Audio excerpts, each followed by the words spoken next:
Hebreus capítulo 11. Abra a tua Bíblia, meu irmão, minha irmã.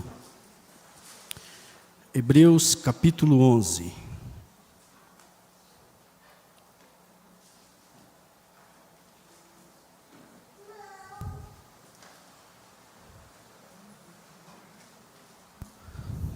Como foi dito, nós hoje estamos iniciando, uma série de sermões a respeito dos heróis da fé. Sábado passado foi falado aqui sobre fé, e hoje, irmãos, nós vamos dar início falando sobre um dos heróis da fé, chamado Abel. Por que a Bíblia traz para nós uma listagem ou uma galeria de heróis chamado heróis da fé? São pelo menos aqui 16 homens e mulheres que tiveram uma fé, ou tiveram uma história de fé, uma intimidade com Deus. São personagens que se destacaram de uma maneira espetacular por causa da sua fé.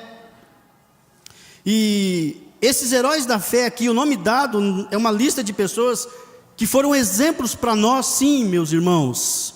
Mas não foram exemplos de perfeição, mas sim exemplos de intimidade, de obediência a Deus. Enoque, Noé, Abraão, Isaac, Jacó, Moisés, Raabe, Gideão, Baraque, Sansão, Davi, Samuel e tantos outros. Eles viveram, sim, grandes milagres de Deus por causa da sua fé. Mas por outro lado, eles enfrentaram também grandes dificuldades. E o personagem de hoje, apesar da sua fé, apesar de ter expressado a fé, ele é assassinado. O que a gente aprende com esses homens e mulheres, heróis, chamados heróis da fé? Ter fé para obedecer a Deus, irmãos, nem sempre vai ser fácil. Como Abel, ele teve fé, mas ele é assassinado. A gente pode enfrentar, sim, sofrimentos, perseguições, mas tudo isso vale a pena, porque os milagres de Deus, irmãos, são maiores da nossa vida. Uma vida de fé, ela é marcada por grandes lutas, sim, mas também por grandes recompensas. A gente viu sábado passado o que é fé. Hebreus, no capítulo 11. Está com a tua Bíblia aberta aí? Versículo 1 diz que a fé é a certeza daquilo que esperamos e a prova das coisas que não vemos.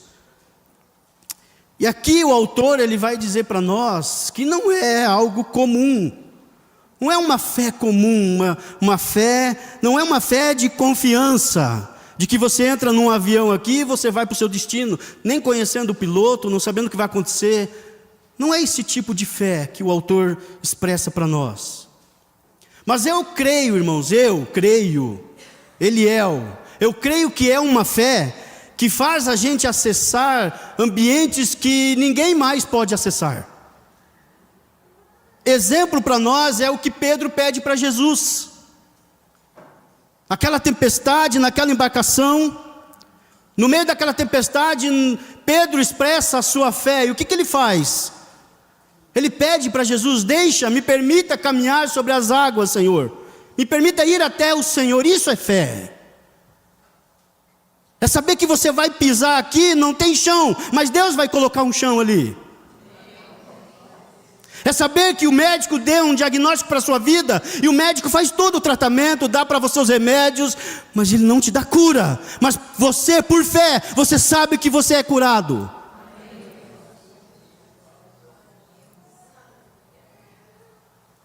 E quando Jesus permite que Pedro ande sobre as águas, e de repente ele olha para o lado e a fé dele começa a titubear, ele começa a afundar, e Jesus diz para ele: homem de pequena fé,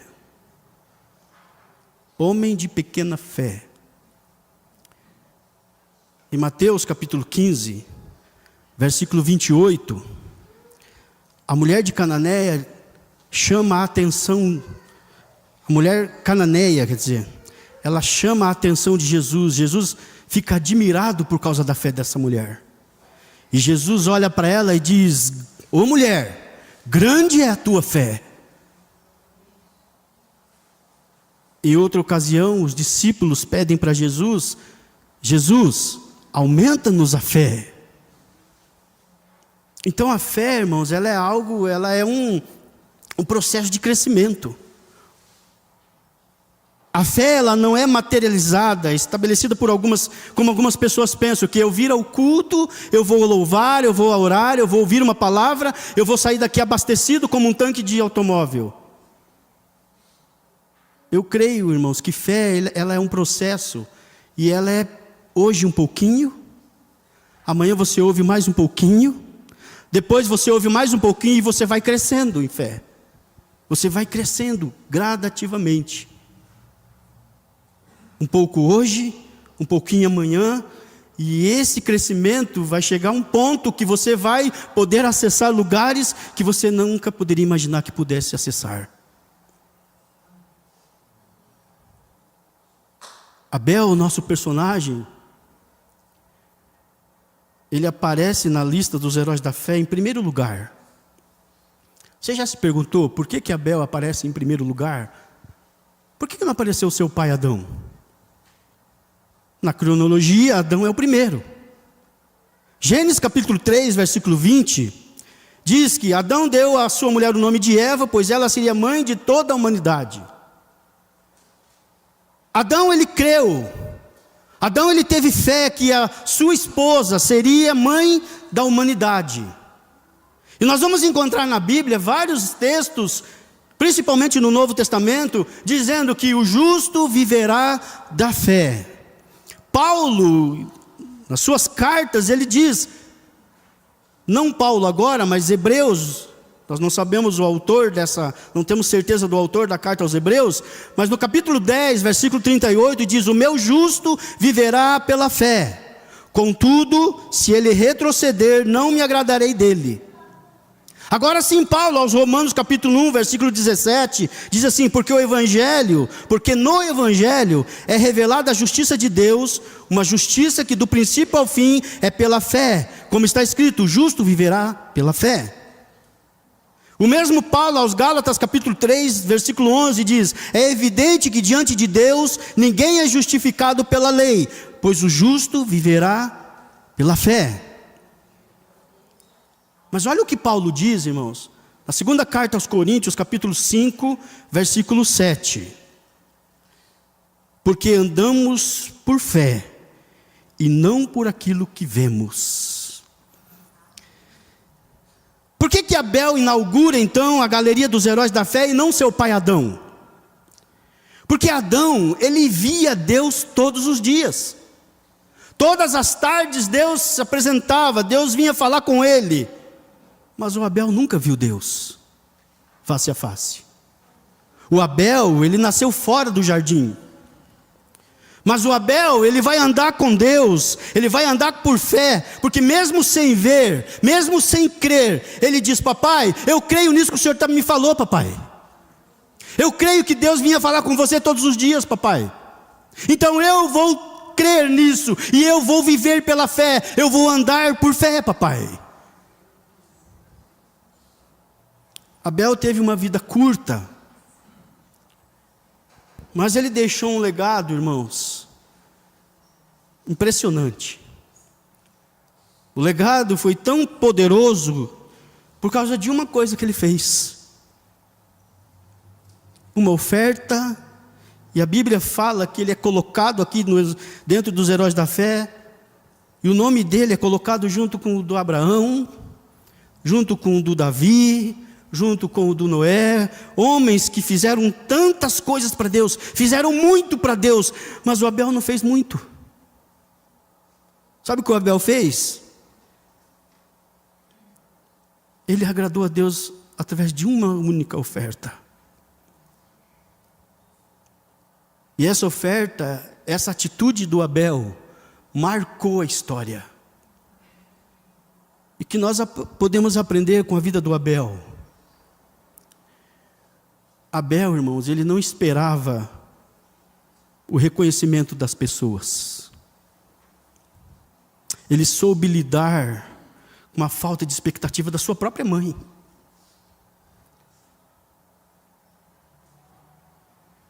Capítulo 4 de Gênesis, que nós lemos no começo, diz que Eva ficou grávida e deu à luz um filho, e disse assim, com a ajuda do Senhor, o Senhor Deus, eu tive um filho homem, e pôs o nome dele de Caim. Depois eu tive outro filho, chamado Abel. Ela não fala nada do Abel. Ela fala do Caim. Olha, nasceu um menino. Com a ajuda do Senhor Deus, Deus me deu um menino, e o nome desse menino vai ser Caim, porque Deus me ajudou. E ele me deu um filho homem. E o filho homem, naquele tempo, e vocês percebem, ela só teve filho homens, né? Pelo menos agora, aqui, no princípio. E filho homem, naquele tempo, era algo extraordinário. E ela, Eva, coloca toda a sua expectativa nesse filho homem chamado Caim. Agora em Abel, o que ela fala? Nasceu mais um filho, irmão de Caim. Ela simplesmente diz assim: nasceu Abel, irmão de Caim. O nome, irmãos, naquele tempo era muito relevante para o futuro e para a vida de um filho. E nesse momento, o que Eva está fazendo aqui, ela está dizendo assim, eu gerei uma expectativa muito grande em Caim, mas não gerei essa mesma expectativa na vida do meu filho Abel. Irmãos, a ausência de expectativa da terra não significa ausência da expectativa do céu. As pessoas podem olhar para mim, para você, e dizer assim, esse aí não vai dar nada. Esse aí não vai ser ninguém. Esse aí vai até ali só, não vai alcançar nada. Mas quando Deus, Ele olha para mim e para você, Deus olha para mim e para você e espera algo grande, relevante através da minha vida e da sua vida que Ele possa fazer. Abel soube lidar com essa falta de expectativa da sua mamãe. Caim, Deus me ajudou, Deus me deu um homem. Abel nasceu, irmão de Caim. Caim para a glória de Deus, Deus me ajudou. Agora Abel, não é verdade, irmãos? A gente gosta muito ou melhor, a gente se preocupa muito com aquilo que as pessoas falam da gente. É ou não é? A gente fica todo preocupado. O que vão dizer de mim? Seja testemunha, sim. Seja uma pessoa honesta, seja um filho de Deus, seja um servo do Senhor, sim. Mas não se preocupe tanto com as pessoas vão dizer a teu respeito. Se preocupe mais com aquilo que Deus pensa de você. E se Deus olhasse para mim e para você agora e perguntasse: e aí, Gels? Deus olhasse para você, Gels. O que eu posso dizer para esse povo aí, Gels, através da sua vida? Deus olhasse para você, Davi. O que eu posso dizer para o Davi a respeito dele para o povo aí? Então, irmão, se preocupe sim com a vida tua, sim. Você precisa ser testemunha nessa terra, onde você passa, onde você for. Mas se preocupe muito mais com aquilo que Deus pensa de você. Abel soube lidar, irmãos, com a inveja do seu irmão. A gente olha na Bíblia e a gente vai ver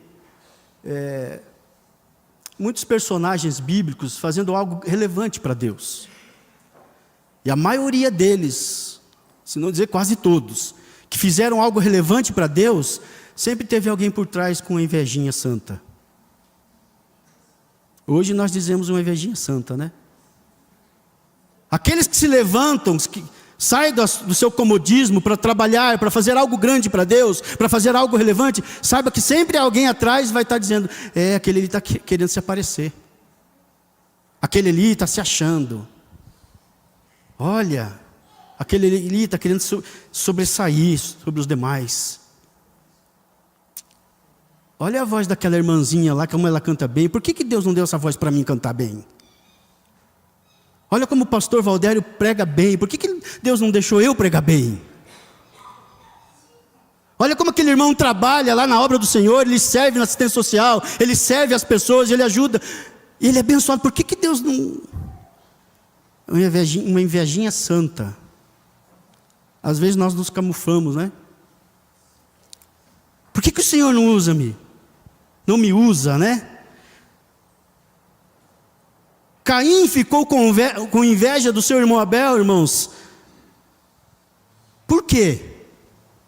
Porque a oferta do Abel agradou a Deus e a oferta do Caim não. E foi aceita por Deus, a oferta do Abel. Só isso.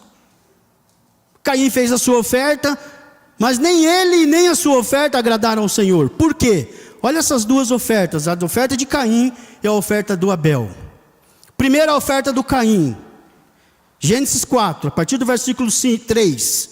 A Bíblia diz que passou algum tempo e Caim trouxe a sua oferta. Do fruto da terra, uma oferta, Caim trouxe ao Senhor. Abel, por sua vez, trouxe das partes gordas das primeiras crias do seu rebanho. Vocês sabem, Abel era pastor de ovelhas e Caim era um agricultor. O Senhor aceitou com agrado Abel e a sua oferta, mas não aceitou Caim e a sua oferta. Capítulo 2 de Levíticos fala, irmãos, a nação de Israel, eles foram orientados direitinho por Deus, como eles deveriam sacrificar ao Senhor. Eles foram direcionados pelo seu líder Moisés. Deus falava com Moisés e Moisés falava para o povo: vocês têm que fazer assim, assim, assim, certinho. E ali também vai dizer que eles foram orientados também a ofertar com cereais. Mas a questão não foi o tipo de oferta, porque ele poderia sim ofertar dos frutos. Não foi o que ele ofertou que desagradou a Deus, mas foi a maneira como Caim oferta ao Senhor, a intenção do coração de Caim. Não é verdade que às vezes nós nos preocupamos muito mais com a oferta que nós vamos trazer do que com o ofertante? A gente arruma bonitinho a nossa oferta, a gente ensaia direitinho, a gente prepara bonitinho, isso não está errado. Para o Senhor tem que ser o melhor sim. Arrume, faça bonitinho, ensaia bonitinho, prepare a sua oferta sim. Mas por outro lado nós somos negligentes. Porque às vezes a gente vem, eu vou ofertar isso aqui mesmo. O restinho do meu tempo da semana eu vou dar para Deus. Esses 2 minutos de oração eu vou dar para Deus. Esse pequeno momento de leitura da palavra eu vou dar para Deus. Às vezes a gente pode ofertar uma nota de R$50 aqui, e a gente pega do bolso uma nota de 2. Às vezes nós somos negligentes com a oferta. E Deus, irmãos, não aceita uma oferta assim. 1 João capítulo 3, versículo 12, diz assim: não sejamos como Caim, que pertencia ao maligno e matou seu irmão. E por que ele matou? Porque as suas obras eram más e as do seu irmão eram justas. O texto de Gênesis capítulo 4 diz que Caim passou a odiar o seu irmão, e o texto diz que ele se enfureceu, ele ficou transtornado. Caim, ele não cuidou do seu irmão, sendo ele o filho mais velho.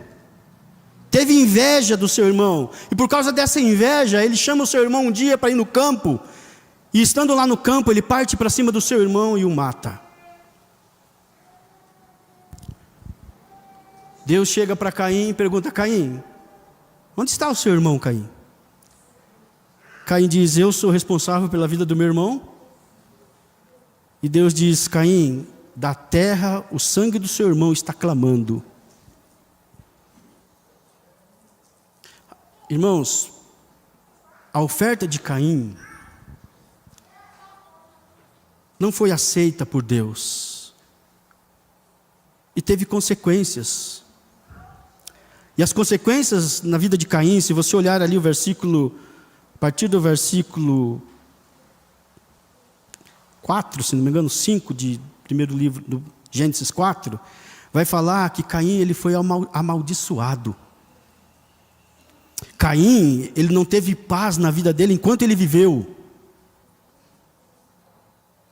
A terra que ele cuidava, ele era o agricultor, ele cuidava daquela terra. Deus diz: essa terra perdeu a força, Caim. Não terá mais força essa terra, Caim. E sabe, Caim, essa tua geração será uma geração de rebeldes. O que a gente está vendo hoje aí? Em Judas 11, Caim ele é citado como um péssimo exemplo. Ai daqueles, pois, que seguiram o caminho de Caim. Eu pergunto para vocês, Caim não sabia como fazer? Claro que sabia. Com certeza ele e o Abel, quando crianças, viam seu pai lá sacrificando. Com certeza eles estavam assistindo o pai dele lá sacrificar. Mas o Caim foi por outro caminho. Mas a oferta do Abel? A oferta do Abel, irmãos, capítulo 11 de Hebreus, versículo 4. Pela fé, Abel ofereceu a Deus um sacrifício superior ao de Caim. Primeira coisa, a oferta de Abel foi uma oferta pela fé. E o que significa isso? Que Abel, ele oferece a Deus qualidade.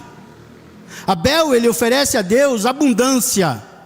Abel, ele oferece a Deus sem mesquinhez, sem miséria.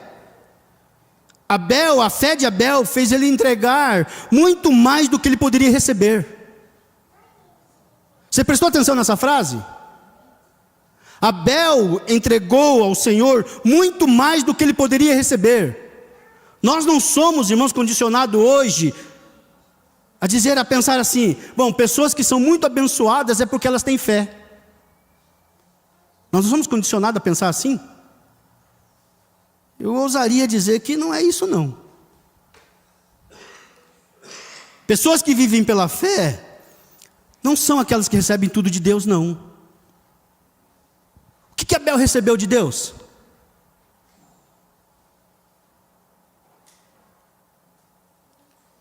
Ele nem sabe que a gente está falando dele aqui hoje. Ele nem sabe que o nome dele está aqui na galeria dos heróis. Aliás, ele foi morto. O que Abel recebeu? A disposição de Abel em entregar era muito maior do que receber. Oferta de fé, irmãos, é isso. É entregar muito mais do que você possa receber. Mas a gente vive hoje num tempo em que a gente só quer receber. Só quero para mim, é para mim, hein? Senhor, e por fé a gente faz isso muitas vezes. Mas Abel oferece uma oferta por fé, sem receber nada em troca. Segunda situação aqui de Abel. Abel ele oferta uma oferta sacrificial, uma oferta pela fé, ele obedece a Deus, arrisca. Ele fez como Deus havia determinado, meus irmãos. Como Deus pediu, como Deus queria. A minha e a sua oferta precisa ser como Deus determina. Não é da minha maneira, diaconisa Adélia. Não é como eu acho que precisa ser feito. Não é como eu quero fazer do meu jeitinho. É como Deus determina, meus irmãos. Mesmo que seja pequenininha a minha oferta, mas é como Deus determina para mim e para você. Se Deus mandou obedecer aqui, é aqui que eu tenho que obedecer. Se Deus mandou por esse caminho da direita, eu tenho que ir pelo caminho da direita. Se Deus mandou eu guardar isso, eu tenho que guardar isso. Se Deus mandou deixar isso para trás, eu preciso deixar isso para trás. Ah não, eu vou ficar aqui segurando isso aqui ainda comigo. Eu preciso ofertar ao Senhor uma oferta obediente, como Abel fez. Os irmãos sabem, Adão e Eva pecaram, e quando eles pecam, o pecado revela a nudez deles. E eles cobrem o seu corpo, a sua nudez, com folhas de figueira. Aí Deus diz: não, Abel, não é assim não, meu chapa. Pode parar com isso aí, não é assim. Deus vai lá e mata um animal e dá roupas de pele para o casal se vestir. Um animalzinho foi morto, isso simboliza o perdão do pecado de Adão e Eva. Perdão dos seus pecados. E agora eles teriam que sacrificar ao Senhor.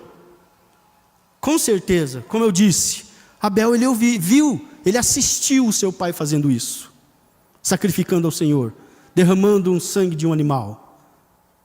Ele assistiu quando criança, e ele aprendeu. Olha, eu devo adorar a Deus assim, eu devo ofertar a Deus assim, eu devo sacrificar a Deus assim. Ele aprendeu como deveria ser feito. Você aprendeu como deve ser adorar a Deus? Você adora a Deus como Ele pede realmente, meu irmão, minha irmã? Ou você vem para a igreja: hoje é mais um sábado. Como é a sua oferta ao Senhor? É a oferta de Caim, mesquinha? Ou é a oferta de Abel, abundante? É uma oferta igual a de Caim, que não, eu vou fazer do meu jeitinho mesmo. Deus aceita. Ou é a oferta de Abel? Não é assim que Deus quer que eu faça. É assim que Deus quer que eu proceda. A oferta de Abel, irmãos, foi tão correta, tão certinha, tão... A gente aprende duas coisas aqui. Versículo 4. Das primeiras crias do seu rebanho. Nós aprendemos duas coisas aqui. Abel fez como Deus havia determinado, e ele separou da sua oferta a primeira. Prioridade de Deus. Prioridade de Deus, meus irmãos. Poucos améns. Prioridade eu, Liel. Que Deus? Primeiro eu. Se sobrar um tempo, Deus. Primeiro meu trabalho. Primeiro a minha vida. Primeiro a minha faculdade. Primeiro as minhas coisas. Primeiro os meus negócios. Não. Que Deus, Liel. A gente aprende com Abel, irmãos, a priorizar Deus. Deus em primeiro. Primeiro do seu rebanho. Porque a verdadeira fé nos leva a obedecer a Deus plenamente. Por isso Abel, ele é um exemplo de fé para nós hoje, para esta geração. Ele foi o primeiro mártir, ele é exemplo de fé a ser seguido por essa geração. A sua fé precisa ser vivida de uma forma que as pessoas aí fora, meu irmão, minha irmã, vão se lembrar de você, vão olhar para você e ver aquilo que você passou, superou. A nossa fé, irmãos, está contagiando alguém? Tem dois casos na Bíblia que admira Jesus. É fé. A fé da mulher cananeia que nós falamos, e a fé do centurião, se não me engano. Né? E essas duas pessoas não eram da igreja. Não vinham todo sábado na igreja. Mas Jesus fica admirado com a fé deles. Abel foi exemplo para nós. Se daqui 50 anos ou 100 anos Jesus não voltar, eu não vou estar aqui. Talvez você também não. Mas vai ter gente aqui adorando a Deus. E aí, meu irmão, minha irmã, as pessoas que estiverem aqui adorando a Deus vão falar: lá em 2025 tinha um presbítero lá. Lá em 2025 tinha uma irmãzinha lá, que quando ela orava, ela colocava as mãos sobre as pessoas, e as pessoas eram curadas instantaneamente. Lá em 2025 tinha um presbítero que nos ensinava a palavra de Deus, e a gente aprendia a palavra de Deus, e a gente crescia. Tinha um irmão lá que orava pelas pessoas, e famílias vinham aceitar Jesus. se render ao Senhor Jesus. O que vão falar de você daqui 50, 100 anos? Se Jesus não voltar. A gente está falando do Abel. E ele não fez nada. Ele simplesmente agradou a Deus. Quando eu era um pouquinho menor, quem lembra da igrejinha de madeira? Não tinha um salão embaixo, presbiterianos? Um salãozinho, dava isso aqui mais ou menos. A gente se reunia ali todos os sábados, e aquele presbítero ali, hoje cabelo branco, Enos, ele nos ensinava a palavra de Deus. E aí, meus irmãos, eu olhava para ele assim, eu vou aprender. Eu não falei nada para ele, nunca falei nada. Mas eu vou ficar sentadinho aqui, eu vou aprender, porque um dia eu quero ensinar também alguém. Hoje ele está me monitorando ali na classe doutrinal.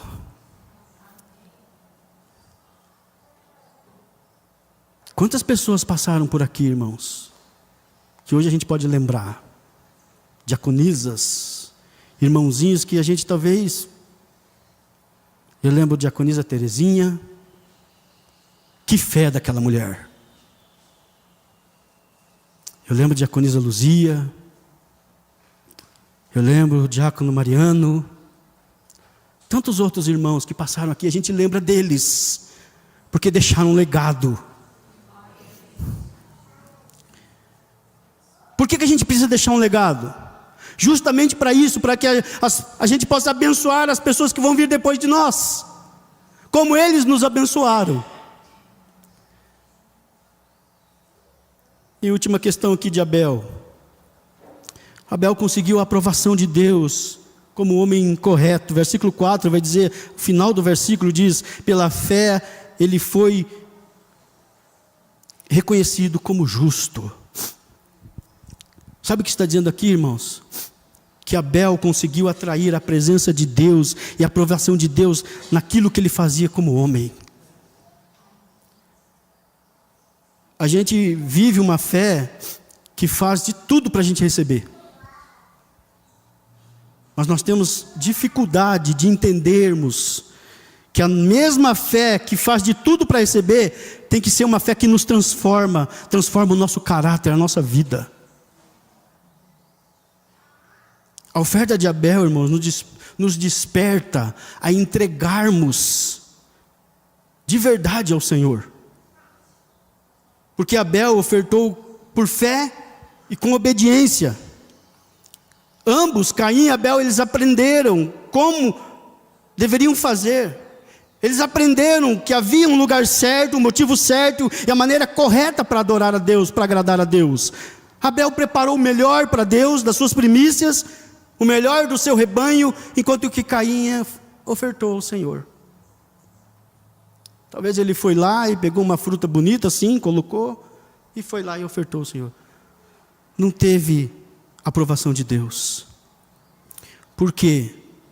Porque não foi das suas primícias, não tinha sido derramamento de sangue. E Deus aceitou Abel primeiro e a sua oferta. E Deus olhou a intenção do coração dele. É isso que Deus olha para nós, meus irmãos. Ele olha a intenção do nosso coração. E por consequência disso, Abel teve a aprovação de Deus. Caim não. Abel teve a aprovação de Deus. E a pergunta que eu queria deixar para você: você quer a aprovação de Deus? Como tem sido a sua oferta? Você só vai receber de Deus aquilo que você entregar para Ele. O melhor do seu tempo, o melhor da sua disposição, o melhor dos seus recursos, o melhor da sua vida, meu irmão, minha irmã.